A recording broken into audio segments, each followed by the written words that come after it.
ನೆಲಮಂಗಲದಲ್ಲಿ hit and ರನ್ಗೆ bike ಸವಾರ ಸಾವನ್ನಪ್ಪಿದ್ದಾನೆ. ಹೊಸಕೂರು APMC ಬಳಿ ನಡೆದಿರುವಂತಹ ಭೀಕರ ಅಪಘಾತ ಇದು. ಅಪಘಾತದಲ್ಲಿ ಯುವಕ ಗಿರೀಶ್ ದುರ್ಮರಣಕ್ಕೀಡಾಗಿದ್ದಾನೆ. ಬೆಂಗಳೂರು ಉತ್ತರ ತಾಲೂಕಿನ ವಡೇರಹಳ್ಳಿ ನಿವಾಸಿ. ವೃತ್ತಿಯಲ್ಲಿ ಡ್ರೈವರ್ ಕೆಲಸ ಮಾಡಿಕೊಂಡಿದ್ದ ಗಿರೀಶ್. ಹೊಸಕೂರು ಎಪಿಎಂಸಿ ಬಳಿ ನಡೆದ ಭೀಕರ ಅಪಘಾತದಲ್ಲಿ ಯುವಕನೋರ್ವ ದುರ್ಮರಣಕ್ಕೀಡಾಗಿದ್ದಾನೆ.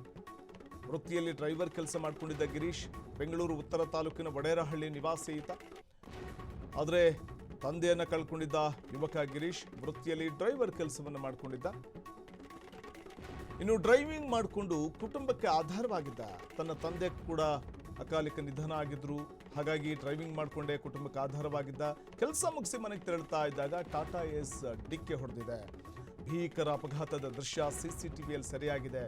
ಇನ್ನು ಅಪಘಾತದ ಬಳಿಕ ಟಾಟಾ ಏಸ್ ಚಾಲಕ ಎಸ್ಕೇಪ್ ಆಗಿದ್ದಾನೆ. ಮಾದನಾಯಕನಹಳ್ಳಿ ಠಾಣಾ ವ್ಯಾಪ್ತಿಯಲ್ಲಿ ಪ್ರಕರಣ ದಾಖಲಾಗಿದೆ. ನೆಲಮಂಗಲದಲ್ಲಿ ಹಿಟ್ ಅಂಡ್ ರನ್ಗೆ ಬೈಕ್ ಸವಾರ ಮೃತಪಟ್ಟಿದ್ದಾನೆ. ಅಪಘಾತದ ಭೀಕರ ದೃಶ್ಯ ನಾವು ನಿಮಗೆ ತೋರಿಸ್ತಾ ಹೋಗ್ತೀವಿ. ಅಪಘಾತದಲ್ಲಿ ಯುವಕ ಗಿರೀಶ್ ಎಂಬಾತ ದುರ್ಮರಣಕ್ಕೀಡಾಗಿದ್ದಾನೆ.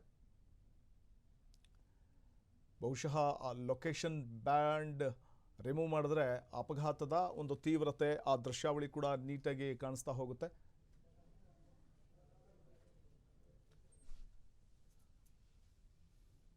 ಹಿಟ್ ಅಂಡ್ ರನ್ಗೆ ಬೈಕ್ ಸವಾರ ಬಲಿಯಾಗಿದ್ದಾನೆ. ದೃಶ್ಯದಲ್ಲಿ ಗಮನಿಸ್ತಾ ಹೋಗಬಹುದು. ನೆಲಮಂಗಲದಲ್ಲಿ ಹಿಟ್ ಅಂಡ್ ರನ್ಗೆ ಬೈಕ್ ಸವಾರ ಮೃತಪಟ್ಟಿರುವಂಥದ್ದು. ತನ್ನ ತಂದೆಯನ್ನು ಕಳ್ಕೊಂಡಿದ್ದ. ಆದರೆ ಹೇಗೋ ಬದುಕನ್ನು ಕಟ್ಕೊಳ್ತಾ ಇದ್ದಂಥ ಡ್ರೈವರ್ ಈತ. ಅಂದರೆ ಡ್ರೈವರ್ ವೃತ್ತಿಯಲ್ಲಿ ಡ್ರೈವರ್ ಆಗಿ ತನ್ನ ಬದುಕನ್ನು ಕಂಡುಕೊಳ್ತಾ ಇದ್ದ ಆತ. ಆದರೆ ಈ ಸಂದರ್ಭದಲ್ಲಿ ಆತ ಕೆಲಸ ಮುಗಿಸ್ಕೊಂಡು ಮನೆಗೆ ಹೋಗುವ ವೇಳೆ ಸಂಭವಿಸಿದ ಭೀಕರ ಅಪಘಾತದಲ್ಲಿ ಮೃತಪಟ್ಟಿದ್ದಾನೆ. ಬೆಂಗಳೂರು ಉತ್ತರ ತಾಲೂಕಿನ ವಡೇರಹಳ್ಳಿ ನಿವಾಸಿ ಈ ಯುವಕ ಗಿರೀಶ್, 30 ವರ್ಷದ ಯುವಕ ಗಿರೀಶ್. ನೆಲಮಂಗಲದಲ್ಲಿ ಸಂಭವಿಸಿದ ಹಿಟ್ ಅಂಡ್ ರನ್ಗೆ ಬೈಕ್ ಸವಾರ ಮೃತಪಟ್ಟಿದ್ದಾನೆ. ಆಕ್ಸಿಡೆಂಟ್ನ ಭೀಕರ ದೃಶ್ಯಾವಳಿ ಸಿಸಿಟಿವಿಯಲ್ಲಿ ಸೆರೆಯಾಗಿದೆ.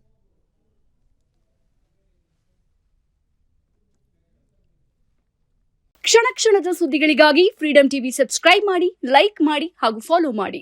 ಹೊಸ ಸುದ್ದಿಗಳ ನೋಟಿಫಿಕೇಶನ್ಗಾಗಿ ಬೆಲ್ ಐಕಾನ್ ಮೇಲೆ ಕ್ಲಿಕ್ ಮಾಡಿ.